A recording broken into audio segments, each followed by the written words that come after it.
لیکن یہ کہ امام مہدی کی حکومت قائم کرنے کے لیے کون لوگ آئیں گے؟ عرب جو ہیں وہ اندر سے کھوکھلے ہو چکے ہیں، عیاشی نے، دولت نے، پیسے نے، دولت، پیسہ، عیاشی، اس کی وجہ سے کھوکھلے ہو چکے ہیں۔ یہاں میں آپ کو دو حدیثیں سنانا چاہتا ہوں۔ سنن ابن ماجہ کی روایت ہے حضرت ابو ہریرہ سے رضی اللہ تعالی عنہ، قال قال رسول اللہ صلی اللہ علیہ وسلم اذا وقعت الملاحم بعث اللہ بعثا من الموالی هم اکرم العرب فرسا واجودهم سلاحا یؤید اللہ بهم الدین، رواہ ابن ماجہ عن ابی ہریرہ رضی اللہ تعالی عنہ۔ جب ملاحم کا دور شروع ہوگا تو اللہ تعالیٰ اٹھائے گا ایک لشکر یا لشکروں پر لشکر موالی میں سے۔ موالی کون ہے؟ عربوں نے جب فتح کیا تھا اس پورے علاقے کو خلافت راشدہ کے دوران، اور پھر وہ لوگ جو ہے ایک رائے تو یہ تھی کہ غلام بنایا جائے ساری آبادیوں کو، لیکن یہ کہ حضرت عمر کا اجتہاد تھا اس کے مطابق کہ ان کو غلام نہیں بنایا گیا، تو وہ موالی کی حیثیت رکھتے۔ عربوں میں دم نہیں ہے، موالی میں سے لشکر اٹھیں گے کہ جو در حقیقت حضرت مہدی کی حکومت کو قائم کریں گے۔ دوسری حدیث سنیے عن عبداللہ بن الحارث رضی اللہ تعالی عنہ، اور یہ ابن ماجہ کی روایت ہے، قال قال رسول اللہ صلی اللہ علیہ وسلم یخرج الناس من المشرق فیوطئون للمہدی یعنی سلطانہ، لشکر نکلیں گے، لوگ آئیں گے مشرق سے اور وہ حضرت مہدی کی حکومت کو جمائیں گے اور قائم کریں گے۔ اب ذرا نوٹ کیجئے کہ جزیرہ نما عرب کے مشرق میں کون سے ملک ہیں؟ تین، ایران، افغانستان، پاکستان، یہ تین سالڈ مسلم ممالک، مسلم آبادی اکثریت۔ ویسے تو یہ کہ آگے ہندوستان میں 20 کروڑ مسلمان ہیں، لیکن وہ 20 کروڑ جو ہے وہ تو 80 کروڑ کے اندر تحلیل ہو جاتے ہیں غیر مسلموں میں، لیکن یہاں جو معاملہ ہے یہ غالب اکثریت کا۔ ان میں سے ایران کا معاملہ جہاں تک ہے، نمبر ایک یہ کہ وہ شیعہ عقائد کے حصار میں بند ہے، اس سے ادھر ادھر ہونا اس کے لیے ممکن نہیں۔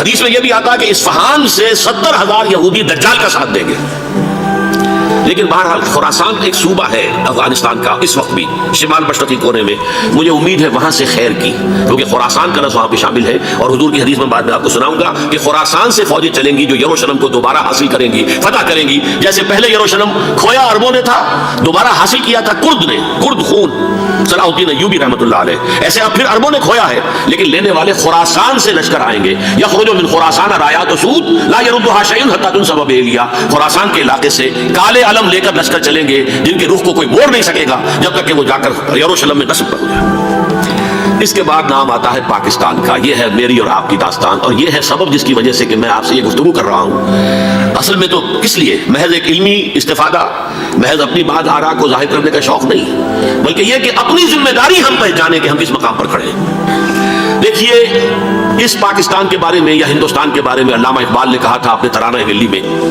میرے عرب کو آئی ٹھنڈی ہوا جہاں سے، میرا وطن وہی ہے، میرا وطن وہی ہے۔ اور مجھے بتایا گیا کہ سنن ابی داؤد میں یہ روایت موجود ہے کہ حضور نے فرمایا کہ ہندوستان کی طرف سے مجھے ٹھنڈی ہوا آتی، اگرچہ مجھے وہ حدیث ابھی نہیں ملی ہے، لیکن حزب التحریر کا ایک کارڈ مجھے ملا تھا، تو اس میں اس حدیث کا اور اس میں ابن داؤد ابو داؤد کا روایت کا حوالہ موجود تھا۔ لیکن میں جو چیز آپ کو بتا چکا ہوں وہ یہ کہ الف ثانی کا پورا تجدیدی کارنامہ اس ہندوستان کی سرزمین میں ہوا۔ مجدد الف ثانی شیخ احمد سرندی، شاہ ولی اللہ دہلوی، سید احمد بریلوی، وہ تو ہمارے پاکستان میں آ کر جو ہے ان کا خون جذب ہوا ارض پاکستان میں۔ پھر شیخ الہند مولانا محمود حسن، تحریک خلافت چلی تو صرف ہندوستان میں چلی اور کہیں نہیں چلی۔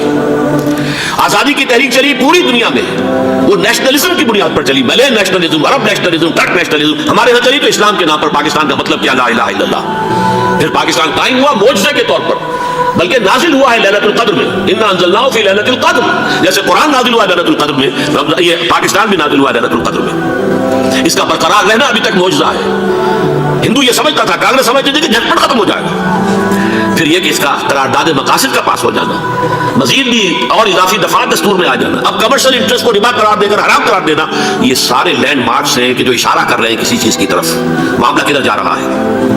پھر یہ کہ یہ جو 14ویں صدی کے مجدد تھے شیخ الہند، اس کے بعد سے کچھ ایسی شخصیتیں عظیم پیدا ہوئی ہیں ہند میں، جن کو میں سمجھتا ہوں کہ 14ویں صدی کے مجدد اور 15ویں صدی کے مجدد کے درمیان، یہ 15ویں صدی کے مجدد کی راہ کو سیدھا کرنے والے، جیسے کہ حضرت یحییٰ نے کہا تھا میں تو آنے والے کا راستہ سیدھا کر رہا ہوں حضرت عیسیٰ کے لیے، ایسے ہی 15ویں صدی کے لیے امام مہدی کے لیے راستہ صاف کرنے والے سب سے پہلے علامہ اقبال، جنہوں نے اسلام کا تصور دین کی حیثیت سے دوبارہ زندہ کیا ہے، ورنہ اسلام ایک مذہب کی شکل اختیار کر چکا تھا۔ پھر مولانا مودودی، مولانا ابوالکلام آزاد حکومت الہیہ کے نعرے کے ساتھ میدان میں آئے۔ یہ اقبال نے جو تصور پیش کیا تھا اس پر عملی جدوجہد کے لیے حزب اللہ قائم ہوئی۔ نوٹ کر لیجیے 11 برس کا فرق ہے عمر کا علامہ اقبال کا اور ابوالکلام کے، اور 1913 میں جب حزب اللہ قائم کیا اس وقت علامہ اقبال کی ملی شاعری اپنے عروج کو پہنچ چکی تھی۔ پھر یہ کہ علامہ اقبال کے بعد تعبیر جو ہے اس کام کی وہ ابوالکلام نے کی، لیکن روایتی علماء نے کی شدید مخالفت کی وجہ سے وہ بدل ہو گئے، چھوڑ گئے، کانگریس میں شامل ہو گئے، بساط جو ہے حزب اللہ کی انہوں نے لپیٹ دی۔ پھر مولانا مودودی آئے، انہوں نے وہ ڈور جو ہے اس کا سرا تھاما، جماعت اسلامی قائم کی حکومت الہیہ ہی کے قیام کے لیے۔ اگرچہ میرے نزدیک یہ کہ وہ انتخابی اور ایک قومی سیاست کی ایک جماعت بن کر پاکستان میں جو ہے دلدل میں پھنس گئی ہے، اب ہم اس کی کوشش کر رہے ہیں، تنظیم اسلامی اور یہ تحریک خلافت جس کے تحت یہ جلسہ ہو رہا ہے، یہ ساری چیزیں وہ ہیں کہ آپ کو سوائے پاکستان کے اور کہیں نہیں ملیں گی پوری دنیا میں۔ معلوم ہوتا ہے کہ پاکستان کو بہت بڑا رول پلے کرنا ہے اس میں، اور اس کے ساتھ اب جمع کر لیجئے افغانستان کی عمارت افغانستان، اسلامی عمارت افغانستان قائم ہو چکی ہے۔ یہ پچھلے 20 سالوں میں جو کچھ وہاں ہوتا رہا ہے اس سے پہلے تصور نہیں ہو سکتا تھا۔ علامہ اقبال کے فرزند بھی دیکھ کر آئے ہیں، تو اگرچہ وہ خود میں سمجھتا ہوں کہ خاصے انہیں آپ لبرل کہیں، آزاد خیال کہیں، لیکن اس درجے متاثر ہو کر آئے تھے کہ انہوں نے یہ کہا افغانستان میں جو میں نے حالات دیکھے ہیں کہ اگر 2-4 اور مسلمان ملکوں کے اندر یہ نظام قائم ہو جائے تو پوری دنیا مسلمان ہو جائے گی۔ یہ سب کچھ کیسے ہو رہا ہے؟ یہ آنے والے دور کی جھلکیاں ہیں۔ Coming events are casting their shadows before. یہ سب بتا رہے ہیں کہ پاکستان افغانستان کو مل کر اس میں کوئی عظیم رول پلے کرنا ہے۔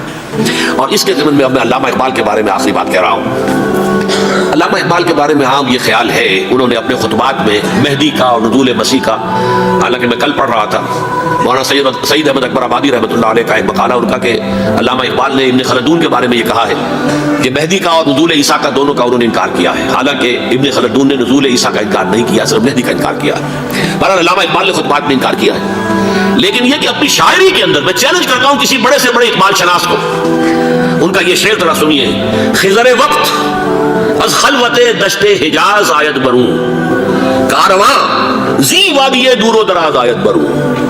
خضر وقت، امام وقت، رہنمائے وقت، قائد وقت، خلوت دشت حجاز، حجاز کی صحرا کی کسی خلوت گزینی سے نکل کر باہر آئیں گے۔ میں حیران ہوتا ہوں علامہ کے اس فکر پر اور اس مصرے پر۔ یہاں انہوں نے شیعہ اور سنی دونوں کے کانسیپٹ جمع کر دیے۔ شیعہ کا کانسیپٹ یہ چھپے ہوئے کسی غار میں وہاں سے برآمد ہوں گے، اور ہمارا کانسیپٹ ام سلمہ رضی اللہ تعالیٰ عنہ کی حدیث سنا چکا، چھپے ہوئے ہوں گے وہ وہاں پر، مدینہ سے نکل کر آ کر مکے میں چھپ جائیں گے۔ اس خانہ جنگی کی حالت میں لوگ ان کی طرف دیکھ رہے ہوں گے، سوچتے ہوں گے انہیں میدان میں آنا چاہیے، کوئی پارٹ پلے کرنا چاہیے، امت کی رہنمائی کرنی چاہیے، لیکن وہ چھپیں گے، وہ کارے ہوں گے، وہ اس ذمہ داری کو قبول نہیں کرنا چاہیں گے، جا کے چھپ جائیں گے مکے میں، وہاں سے مکے والے انہیں نکالیں گے، اور وہ کارے ہوں گے، انہیں بالکل یہ پسند نہیں ہوگا کہ یہ ذمہ داری اٹھائیں۔ تو خضر وقت از خلوت دشت حجاز آیت بروں، کارواں زی وادی دور و دراز آیت بروں۔ کارواں جو چلے گا ان کی مدد کے لیے اس وادی دور و دراز، اس عظیم وادی دور و دراز، یہ وادی سندھ ہے۔ وادی سندھ جو ہے ہم سمجھتے ہیں کہ صرف یہ پاکستان اور پنجاب جو ہے یہ اس میں شامل ہے، سندھ اور پنجاب نہیں، افغانستان کا پورا مشرقی علاقہ اس میں شامل ہے۔ جیسے دریائے جہلم سندھ میں جا رہا ہے، جیسے دریائے گلگت سندھ میں آ کر ملتا ہے، جیسے دریائے چناب اور راوی اور جہلم اور یہ سب جا رہے ہیں اور آ رہے ہیں، اسی طرح دریائے کابل کہاں سے آ رہا ہے، دریائے گومل کہاں سے آ رہا ہے، ٹوچی کہاں سے آ رہا ہے، یہ سارا جو ہے ڈرین جو ہو رہا ہے، ایسٹرن جو ہے پارٹ آف افغانستان، یہ سب وادی ہے۔ اس وادی کے یہ دو حصے ہیں، ایک حصہ جو ہے ادھر پاکستان میں ہے اور اسی وادی کا دوسرا حصہ جو ہے افغانستان میں ہے۔ کارواں زی وادی دور و دراز آیت بروں، کارواں چلے گا یہاں سے، یخرج الناس من المشرق یؤتون للمہدی عن سلطانہ، مشرق سے فوجیں چلیں گی کہ جو مہدی کی حکومت قائم کریں گی، اور یخرج من خراسان رایات سود، اور خراسان سے سیاہ پرچم چلیں گے کہ جن کا رخ کوئی موڑ نہیں سکے گا، حتی تنصب بیلیا، یہاں تک کہ وہ جا کر یروشلم کے اندر نصب ہو جائیں گے۔ حضرات میں ایک میری گفتگو کا حصہ باقی تھا لیکن میں اسے چھوڑ رہا ہوں، اس لیے کہ گلوبلائزیشن جو اس کی ہوگی، جو خلافت علی منہاج النبوہ کی تجرید کامل حضرت مہدی کے ہاتھوں عرب میں ہوگی، اس سے پہلے اس کے لیے محنت، کوشش، جد و جہد پاکستان اور افغانستان میں ہو چکی ہوگی جو اسے سپورٹ کرے گی اور وہاں جا کر حکومت قائم کرے گی۔ اس کے بعد گلوبلائزیشن کا جو مرحلہ اس کا ہے وہ حضرت مہدی کے ہاتھوں نہیں ہے، وہ حضرت عیسیٰ ابن مریم ان کے نزول کے بعد ہے، جن کے نزول کے بعد دجال کا خاتمہ ہوگا اور یہودیوں کا استحصال ہوگا۔ مسلمانوں پر بھی بڑی تکالیف عربوں پر آئیں گی، شدائد آئیں گے، لیکن یہ وہ میں حصہ ملتوی رکھتا ہوں کسی دوسری محفل اور کسی دوسری مجلس اور نشست پر۔ اب میں آپ کو ذرا اس جو انسانوں میں سے انسان دشمنی کا جن کا سب سے بڑا رول ہے، میں ان کی 2000 سالہ تاریخ کا آپ کے سامنے نقشہ رکھنا چاہتا ہوں۔ ان 1400 سال کا تو میں نے صرف 4 آپ کو پوائنٹس بتائے، موسیٰ سے عیسیٰ تک 1400 برس علیہ السلام، 2 مرتبہ عروج، 2 مرتبہ زوال، اشیریوں کے ہاتھوں پٹوائی، بابلیوں کے ہاتھوں پٹانا، گریکس کے ہاتھوں مرمت، رومنس کے ہاتھوں مرمت۔ یہ جو 2000 سال ہے، کیونکہ اب تو ظاہر بات ہے 21ویں صدی شروع ہو گئی، 20 صدیاں حضرت مسیح کو پوری ہو گئی۔ پہلی بات نوٹ کیجیے، حضرت مسیح کی پیدائش ہے سن ایک قبل مسیح. یہ نکتہ آپ نے کبھی سنا یا نہیں؟ جب ملینیم کا سلسلہ شروع ہوا تھا پچھلے سال تو میں نے بیان کر دیا تھا کہ ایک عجیب حساب کے اندر انہوں نے غلطی کی ہوئی ہے. حضرت مسیح کی پیدائش ہوئی 25 دسمبر کو. سن انہوں نے شروع کر دیا تو اس کے بعد جنوری آئی تو پہلا سال شروع ہو گیا. اگر جنوری سے پہلا سال شروع ہوا تو یہ 6 دن جو ہے تو اس کے پچھلے سال میں تھے. لہذا کہا جائے گا کہ Jesus Christ was born 1 year before Christ BC.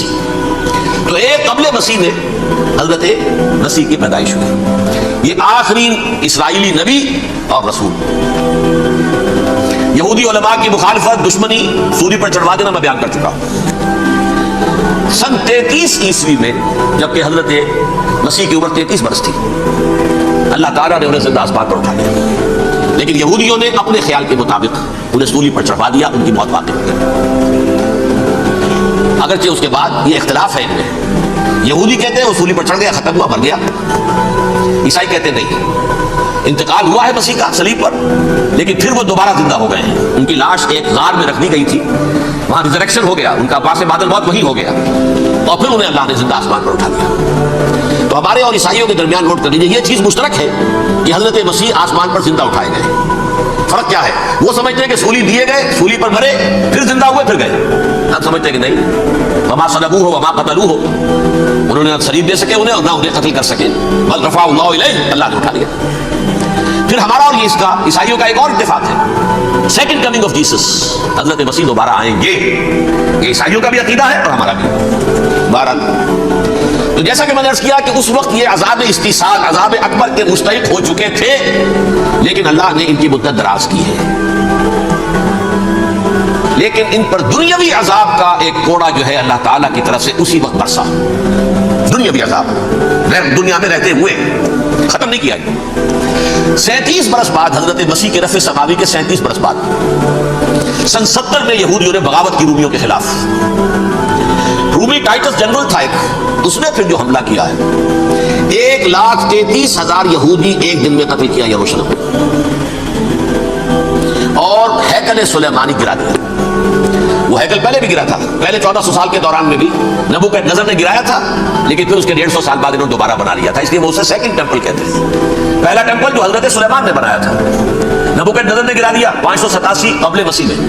پھر دوبارہ انہوں نے 150 سال کے بعد بنا لیا. وہ اس تاریخ کا حصہ ہے میں نے جس کے بارے میں آپ کو تفصیل نہیں بتائی. اس میں یہ ہوا سن 70 میں وہ گرا دیا گیا. وہ آج تک گرا پڑا ہوا ہے. نمبر 2 یہ کہہ دیا گیا کہ یہودیوں اس ارض فلسطین سے نکل جاؤ تم یہاں نہیں رہ سکتے. لہذا جس کا جہاں سینگ سمایا چلا گیا. یورپ میں چلے گئے ایشیا میں آ گئے عرب میں آ گئے. یہ 3 قبیلے جو رات بھی میں نے عرض کیا تھا بنو قینقاع بنو نذیر اور بنو قریظہ یہ وہاں سے آ کے مدینے میں آباد ہو گئے. جس کا جہاں سینگ سمایا افریقہ میں ہندوستان میں جہاں چلے گئے. ڈایاسپورا اسے کہتے ہیں. وہ آپ نوٹ کر لیجیے اس لفظ کو ڈایاسپورا. ہمارا دور انتشار جبکہ ہمیں ہماری اصل سرزمین تو فلسطین ہے. حضرت ابراہیم کا مسکن حضرت اسحاق حضرت یعقوب کا مسکن فلسطین یہ ہے ہماری اصل جاگیر. یہ تو ہماری جلدی پشتی جاگیر ہے لیکن یہاں سے نکال دیے گئے سن 70 عیسوی میں اور وہاں سے لے کے 1917 تک ان کا ڈایاسپورا جاری رہا. یہ دور انتشار. اس دور انتشار کے چند حصے ہیں جس کو میں چاہتا ہوں کہ آپ علیحدہ علیحدہ سمجھ لیں. دور انتشار کا جو پہلا جو ہے تقریباً 300 برس رومی حکمران تھے. وہ یہودیوں کے بھی دشمن تھے اور عیسائیوں کے بھی دشمن تھے. عیسائی اور یہودی ایک دوسرے کے بھی دشمن تھے لیکن رومی سمجھتے تھے کہ یہ ایک ہی تھیلی کے چٹے بٹے ہیں. رومیوں کے نزدیک عیسائی بھی یہودیوں ہی کا ایک فرقہ تھے. کوئی علیحدہ مذہب تو تھا ہی نہیں. لہذا رومی جو ہے رومنز وہ ان دونوں کو ستاتے تھے مارتے تھے اور یہ آپس میں لڑتے تھے. یہودی عیسائیوں کو مارتے تھے عیسائی یہودیوں کو مارتے تھے. یہ ہے 300 برس تک کی تاریخ. سن 300 عیسوی میں کیا ہوا؟ ایک معجزہ ہو گیا. بہت عظیم ایمپرر کانسٹینٹائن قسطنطین اعظم رومن ایمپررز میں سے بہت بڑا ایمپرر وہ عیسائی ہو گئے. اب تو معاملہ بالکل تل پٹ ہو گیا. پوری سلطنت عیسائی ہو گئی. اب عیسائیوں کے عیش ہو گئے اور یہودیوں پہ مار پڑنی شروع ہوئی. اب عیسائیوں کا آپ خود سوچئے کہ جنہیں وہ خدا بنا بیٹھے ہیں خدا کا بیٹا قرار دے رہے ہیں ان کے قاتل کون؟ یہودی بدماش. لہذا ان کی وہ پٹائی شروع ہوئی ہے یورپ میں. پوری رومن امپائر میں انہیں ذلیل کیا گیا. شہروں میں آمد بند علیحدہ رہو گھیٹوز کے اندر رہو. یہودی کا نام جو ہے وہ گالی بن گیا. جیسے آج بھی یہودی گالی کہتے ہیں جیسے خنزیر کا رس. آپ وہ بھی اللہ کی مخلوق ہے لیکن آپ کو معلوم ہے کوئی شخص زبان پر نام نہیں لانا چاہتا خنزیر کا سور کا. ہے تو مخلوق وہ بھی ایک حیوان ہے. ایسے ہی ہے یہودی گالی جھوٹ گالی. لہذا ایک طرف تو ان دونوں کے درمیان دشمنی جس کو قرآن کہتا ہے وَأَغْرَيْنَا بَيْنَهُمُ الْعَدَاوَةَ وَالْبَغْضَاءَ، ہم نے ان کے مابین دشمنی جو ہے پیدا کر دی. اور جب یہ پوری سلطنت عیسائی ہو گئی تو قافیہ تنگ ہو گیا یہودیوں کا. اب آئیے 571 عیسوی، یعنی جبکہ ڈائسپورا کو کتنا عرصہ ہو چکا تھا؟ 500 برس. سن 70 سے شروع ہوا نا ڈائسپورا، جب ٹائٹس نے گرایا ہے ہیکل کو اور نکال باہر کیا انہیں فلسطین سے، بھاگ جاؤ یہاں ایک یہودی بھی نہیں رہے گا، فلسطین سے نکال دیا. اس کے پورے 500 برس بعد سن 571 عیسوی میں حضور کی پیدائش ہوئی، ولادت با سعادت محمد رسول اللہ صلی اللہ علیہ وسلم. 610 میں آپ پر وحی کا آغاز ہوا. لیکن حضور کے ساتھ ان کا معاملہ کیا رہا؟ اول تو جبکہ حضور ابھی مکے ہی میں تھے، یہودیوں نے ریشہ دوانیاں شروع کر دی حضور کے خلاف. قریش مکہ کو سکھاتے تھے، پڑھاتے تھے، ان سے یہ پوچھو، ان سے یہ پوچھو، یہ اس طرح تنگ کرو، ان سے یہ امتحان لو، یہ آپ کے علم میں. سورہ بنی اسرائیل میں، سورہ کہف میں وہ سوالات جو امتحانی سوالات آئے تھے، ذوالقرنین کون تھا، اصحاب کہف کون تھے، رسول بنے پھرتے ہو تو بتاؤ، اور یہ روح کی حقیقت کیا بتاؤ. یہ ساری ریشہ دوانیاں کر رہے تھے بیٹھے ہوئے ابھی وہیں پر. حضور ابھی پہنچے بھی نہیں. ہجرت فرما کر حضور تشریف لے آئے تو حضور نے جسے ماسٹر اسٹروک کہا جائے گا، یعنی اسٹیٹس مین شپ کا ماسٹر اسٹروک، آپ نے مدینے میں آتے یہودیوں کے ساتھ پیکٹ کر دیا، جوائنٹ ڈیفنس پیکٹ آف مدینہ، کہ اگر مکے والے ہم پر حملہ کریں گے تو ہم مل جل کر ایک قوم کی حیثیت سے مقابلہ کریں گے. یہ میثاق مدینہ کہلاتا ہے، جس کے بہت غلط معنی پہنائے جا رہے ہیں آج کل. بہرحال میں موضوع میرا چونکہ یہ نہیں، میں ادھر نہیں جاؤں گا. لیکن ہوا کیا؟ ہر مرتبہ یہ خیانت کے مرتکب ہوئے. ان نے جو عہد کیے تھے ان سے پھرے، اندر ہی اندر سازش، ریشہ دوانی، حضور کی بدترین دشمنی. سورہ نساء کی آیت نمبر 12 میں 14 میں 13 میں فرمایا ہے لا تزال تطلع علی خائنۃ منهم، اے نبی ہمیشہ آپ کے علم میں ان کی طرف سے خیانتیں، بدیانتیاں آتی رہیں گی. اور بار بار وہ مسلسل جنگ کی آگ بھڑکاتے تھے.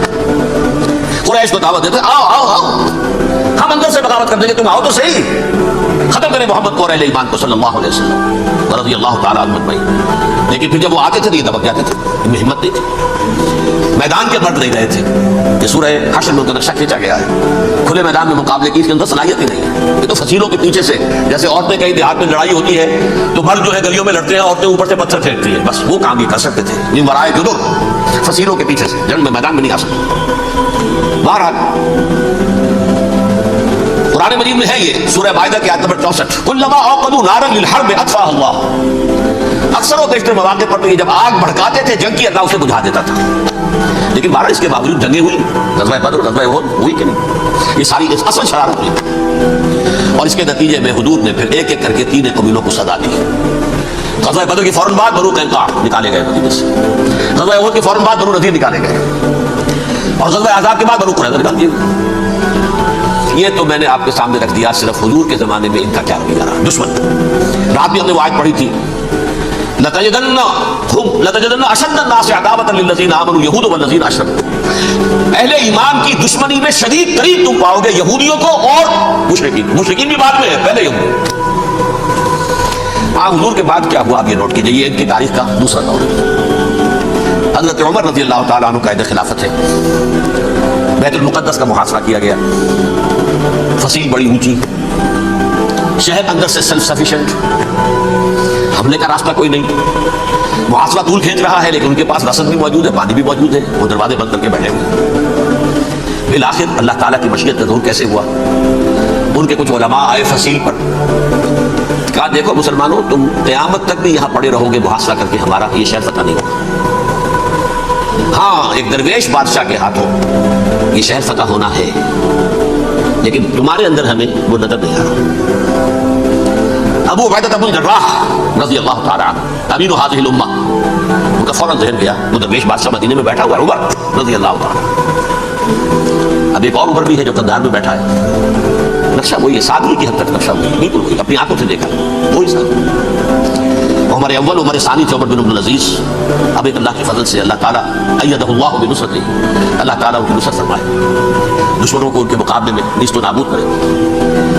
انہوں نے ریکویسٹ بھیج دی کہ حضور تشریف لائیے، یہ شہر فتح ہو جائے گا. وہ ہے سفر تاریخی اتنا طویل سفر تقریباً 700 میل، ایک اونٹ، ایک خادم، ایک منزل پہ امیر المومنین اوپر بیٹھے، خادم آگے چل رہا ہے، اگلی منزل پہ خادم اوپر بیٹھا ہے، امیر المومنین آگے جاتا ہے۔ اور جب پہنچے ہیں تو وہ باری تھی خادم کی، انہوں نے ہاتھ جوڑ دیا، حضور خدا کے لیے تم کیا کہیں گے لوگ، وہ میرا برا حال کر دیں گے، تمہیں شرم نہیں آئی؟ امیر المومنین پیدل آگے چل رہے، نکیل پکڑ طرف تم بیٹھے ہو اوپر براج مانو۔ حضرت عمر فرمایا دوڑو نہیں، باری تمہاری ہے، بیٹھ۔ اس حال میں پہنچے، اور پھر یہ کہ ابو عبیدہ بن الجراح آئے ہیں، استقبال کیا ہے تو دیکھا ہے اس حال میں چلے آ رہے ہیں، عمر نکیل پکڑے ہوئے چلے آ رہے ہیں، اور کہتے ہیں کہ کہیں کیچڑ ویچڑ تھا، جوتے خراب ہو گئے تو وہ بھی اتار کے ہاتھ میں پکڑے ہوئے، کپڑے تو تھے ہی پھٹے ہوئے۔ انہوں نے کہا کہ حضرت ابو عبیدہ نے، دیکھیے یہ بڑا متمدن ملک ہے، بڑا مہذب علاقہ ہے، یہ اگلا کلیہ اپنا دوست فرما دے تب جا کے پیش ہم آپ کو کریں گے۔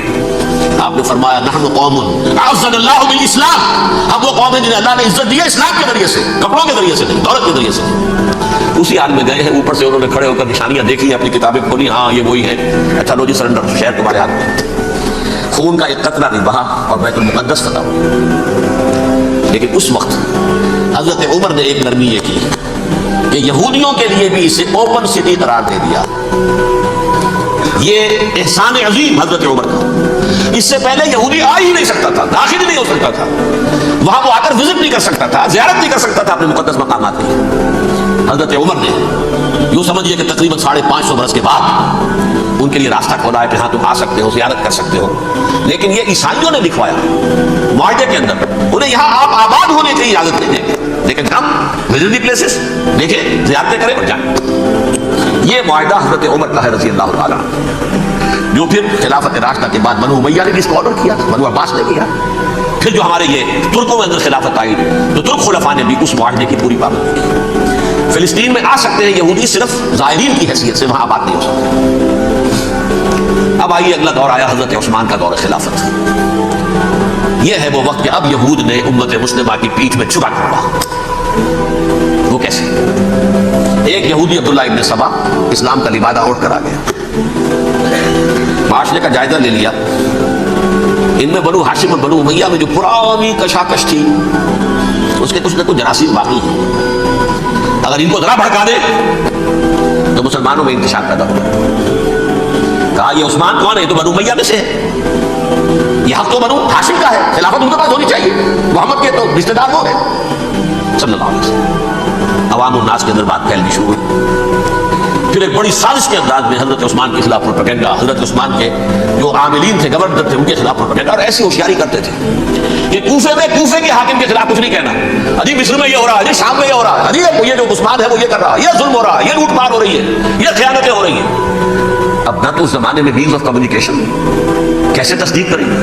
افواہیں تو آپ آج کراچی کے اندر شروع ہو جائے تو پتہ نہیں چل سکتا کسی کو کہ کیا اس میں صداقت ہے کیا جھوٹ ہے، اور بری بات جو ہے فطرت انسانی کی کمزوری ہے وہ فوراً قبول کرتا ہے، کسی کے بارے میں اچھی بات ماننے کو تیار نہیں ہوتا، لیکن بری بات تو فوراً تیار ہے۔ بہرحال یہ فتنہ انہوں نے اٹھایا، حضرت علی کی الوہیت کا فتنہ اٹھایا، حضرت عثمان کے خلاف الفتنۃ الکبریٰ برپا کیا، حضرت عثمان شہید ہوئے، اس کے بعد 5 برس تک مسلمان ایک دوسرے کی گردنیں کاٹتے رہے، باغی خانہ جنگی ہوئی، امت کو وہ زخم لگایا ہے جو آج تک جس سے خون رس رہا ہے۔ یہ شیعان عثمان اور شیعان علی تھے جو بعد میں پھر سنی اور شیعہ ہو گئے، اور آج تک فتنہ کس نے جگایا؟ ایک عبداللہ ابن سبا یہودی اور اس کے کارندے، شیطان کا ایجنٹ، اور انسانوں میں سے بھی اس کے جو بھی حواریین تھے اور شیطانوں کے اندر سے بھی تھے، انہوں نے بھی اس آگ کو بڑھتا ہے۔ یہ آپ سوچ لیجئے کہ یہ کس نے وہ زخم لگایا؟ یہودی۔ اگلا دور آیا، خلافت راشدہ ختم ہوئی، بنو امیہ کا بھی دور کافی گزر گیا۔ طارق ابن زیاد 712 عیسوی میں حملہ کرتے ہیں اسپین پر۔ اسپین اس وقت عیسائیت کا بہت بڑا گڑھ، بڑے کٹر ترین عیسائی جو اسپین میں تھے، لہٰذا یہودیوں کی وہاں بہت پٹائی ہوتی تھی، میں بتا چکا ہوں، دشمنی تھی چلی آ رہی تھی عیسائیوں کے ہاتھوں یہودیوں کی، وہ تو سن 300 عیسوی سے ایمپرر کانسٹنٹائن کے بعد سے شروع ہو گئی تھی۔ اس حوالے سے یہودیوں نے اس وقت چالاکی یہ برتی، کچھ راستے بتائے، کچھ مدد کی طارق ابن زیاد کی۔ طارق ابن زیاد نے انہیں اپنا محسن سمجھا، ہسپانیہ فتح ہو گیا تو یہودی چونکہ محسنین کی فہرست میں آ چکے تھے، انہیں بہت اقتدار نصیب، بڑی سپورٹ مسلمانوں نے دی۔ ان کے بڑے بڑے علماء ہیں اسی دور کے اندر پیدا ہوئے، بڑے بڑے تھنکرز ان کے اسی دور میں پیدا ہوئے، بن گوریون جو کہ ایک وزیر اعظم تھا اسرائیل کا، اس نے یہ لکھا ہے اپنی کتاب میں، Muslim Spain was the golden era of our diaspora. وہ ڈائسپورا جو 70 عیسوی سے شروع ہوا تھا اور 1917 عیسوی تک جاری رہا ہے، اس میں سے گولڈن ایرا ہمارا جو تھا وہ مسلم اسپین تھا. اسپانیہ میں بیٹھ کر ہم عیش کیے. لیکن وہاں سے انہوں نے اور جو کچھ کیا ہے تو داستان میں بہت سے گوشے ہیں، لیکن میں جس اسٹریٹ لائن میں چل رہا ہوں اس کے اعتبار سے ایک بات سمجھ لیجیے. وہاں بیٹھ کر انہوں نے اب عیسائیت کی پیٹھ میں چھڑا ہوا پروٹیسٹنٹ مذہب پیدا کیا، تقسیم کر دیا. جیسے شیعہ سنی کی تقسیم، عبداللہ ابن سبا. رومن کیتھولک اور پروٹیسٹنٹ کی تقسیم، یہودی علماء. ہوتا کیا تھا، ہسپانیہ کی یونیورسٹیاں ہیں، کارڈووا میں ہے، ٹولیڈو میں ہے، گریناڈا میں ہے، غرناطہ، قرطبہ، تولیتلا. اور وہاں آتے تھے لوگ، فرانس سے چلے آ رہے ہیں نوجوان پڑھنے کے لیے، جرمنی سے چلے آ رہے ہیں، اٹلی سے چلے آ رہے ہیں. 3 ملک قریب ترین پڑھتے ہیں سینٹرل یورپ کے. یہاں پر جو ہے وہ اسلام جو نور پھیلا رہا تھا اس سے بھی مستفیض ہوئے. جہالت کے جو ہے پردے ان کے وہ چھٹے. اس کے ساتھ ہی وہ یہودی وہاں ان کے اندر جو جراثیم داخل کر رہے تھے وہ اس عیسائیت کے خلاف بغاوت تھی جو اس وقت دنیا میں عیسائیت اس وقت تھی. پوپ کا راج تھا دنیا میں اس وقت. یورپ میں جو عیسائیت تھی اس میں ایک طرف بادشاہ تھے، لیکن بادشاہوں کی حیثیت وہاں پر یوں سمجھ لیجئے کٹ پتلیوں کی تھی. اصل قوت پوپ کے ہاتھ میں تھی. اور پوپ کو انہوں نے جیسے قرآن نے کہا اتخذوا احبارهم ورهبانهم اربابا من دون اللہ. کیونکہ سینٹ پال نے شریعت موسوی ثابت کر دی تھی تو اب شریعت تھی ہی نہیں. پوپ کو اختیار تھا جس چیز کو چاہے حلال قرار دے دے، جس چیز کو چاہے حرام قرار دے دے. اتخذوا احبارهم ورهبانهم اربابا من دون اللہ. انہوں نے کہا سا کہ پوپ کس بلا کا نام ہے، یہ بھی انسان ہے. بات تو ٹھیک تھی نا. اصل حیثیت تو کتاب کی ہونی چاہیے، ڈیوائن بک، ریویلڈ اسکرپچر. لہذا یہ کتاب ہر شخص پڑھ سکتا ہے. پوپ کے باپ کو جو ہے کوئی اس کے لیے پروپرائٹری رائٹس نہیں ہے کہ صرف پوپ پڑھ سکتا ہے یا مالی پڑھ سکتے ہیں. ہم بھی پڑھ سکتے ہیں، ہم بھی سمجھ سکتے ہیں. یہ باتیں تھی کہ جن کو بڑھا چڑھا کر بیان کر کے اور پوپ کا اقتدار ختم کرا دیا اور توجہ مرکوز کر دی بائبل کی طرف. اب بائبل میں بڑا حصہ تو اولڈ ٹیسٹمنٹ کا ہے. نتیجہ کیا ہوا، یہود کی عظمت پروٹیسٹنٹس کے نزدیک مسلم ہو گئی. اصل کون تو یہ ہے، وہ دشمنی بدلی کہ نہیں بدلی. موسیٰ کی امتی یہ ہے، تو رات موسیٰ کو دی گئی، ابراہیم کی نسل یہ ہے. لہذا وہ جو دشمنی تھی، جو عداوت تھی کہ ہمارے خدا کو سوری چڑھانے والے ہیں یہ بدماش، اس کا ازالہ ہوا اس پروٹیسٹنٹ مذہب کے نتیجے میں. یہ میں آپ کو بتاتا ہوں کہ ایک نتیجہ وہ نکلا ہے جسے برٹرینڈ رسل نے بیان کیا ہے. اس کی کتاب ہے ان پریز آف آئیڈلنس، صفحہ 108. وہ لکھتا ہے the Christians retaining the Judaic belief in special revelation added to it the Roman desire for worldwide domination and the Greek taste for metaphysical subtleties. The combination produced the most fiercely persecuted religion that the world has yet known. یہ 3 چیزیں آ کر عیسائیت میں مل گئی. ایک تو جب اولڈ ٹیسٹمنٹ جو ہے وہ ان کے ہاتھ میں آ گئی. اور اس کے میں کچھ آپ کو بتا دیتا ہوں کہ اولڈ ٹیسٹمنٹ کی تعلیمات، کیونکہ یہ اولڈ ٹیسٹمنٹ جو ہے یہ محرف تھی. اصل تورات تو گم ہو گئی تھی 587 قبل مسیح میں، جب پہلی مرتبہ ہیکل جو ہے تباہ ہوا ہے اس وقت ختم ہو گئی تھی. اس کے کوئی 150 سال کے بعد انہوں نے یادداشتوں سے مرتب کر کے لکھی ہے. اب اس میں ان کے اپنے خیالات، اپنے امانی، اپنی توجیحات وہ شامل ہو گئے. لہذا میں آپ کو حوالے دیتا ہوں اس کتاب کے اندر مظالم کی جو تعلیم دی گئی ہے. اہل کتاب نے اپنے مظالم قتل عام کے جواز کے لیے تورات میں تبدیلیاں کی اور پیغمبروں پر دہشت اندازی اور بدترین حرام کاری کے الزامات لگائے. سنیے، پہلا حوالہ ہے یہ گنتی باب 31 آیات 17-18. اس لیے ان بچوں میں جتنے لڑکے ہیں سب کو مار ڈالو، اور جتنی عورتیں مرد کا منہ دیکھ چکی ہیں ان کو بھی قتل کر ڈالو، لیکن ان لڑکیوں کو جو مرد سے واقف نہیں اور اچھوتی ہیں اپنے لیے زندہ رکھو. یہ کسی اللہ کی کتاب کا یہ جملہ ہو سکتا ہے، کسی ریویل بک کا؟ اور سنیے، یہ ہے استثناء ڈیٹرانومی باب 20 آیت 16-18. پر ان قوموں کے شہروں میں جن کو خداوند تیرا خدا میراث کے طور پر تجھ کو دیتا ہے، کسی ذی نفس کو جیتا نہ بچا رکھنا. جیسا خداوند تیرے خدا نے تجھ کو حکم دیا بالکل نیست کر دینا. مرد، عورتیں، بچے، بوڑھے سب. یہ کتاب مقدس ہے. اور سنیے، سموئیل باب 27 آیت نمبر 9. اور داؤد نے اس سرزمین کو تباہ کر ڈالا اور عورت مرد کسی کو جیتا نہ چھوڑا. نمبر 4،